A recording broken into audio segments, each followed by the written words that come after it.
So is there anything that you can do that you shouldn't?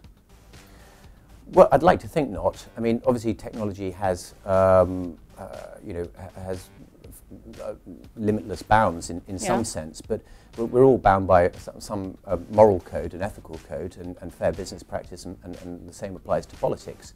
So, anyone can bend the laws or break the rules, but that isn't really a reflection of technology, that's a reflection of the individuals. I was more thinking, is there anything that the technology is enabling possible that as a society we shouldn't allow? So for example, in, was it 1957, subliminal advertising was banned. Mm-hmm.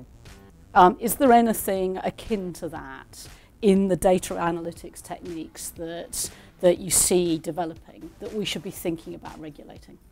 Well, I think at this particular juncture, I see it as a very positive evolution. Yeah. I'm very excited about the fact that rather than being bombarded with messages on products and services, or even political messages that don't necessarily resonate with you or aren't relevant to you as an individual, you can start to receive advertising and communications that are more relevant to your lifestyle, your economic means, your ideology, and so forth.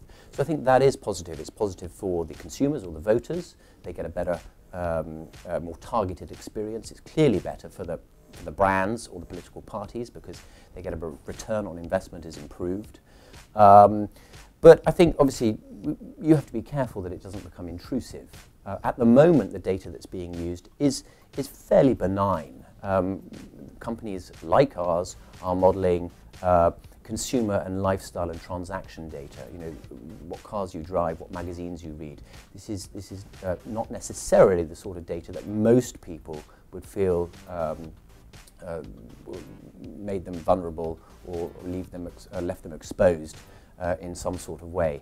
I think as long as that line is maintained and we're not talking about financial data or sensitive personal data or health data or anything else that people might find intrusive, then most people would agree that the benefits outweigh the risks.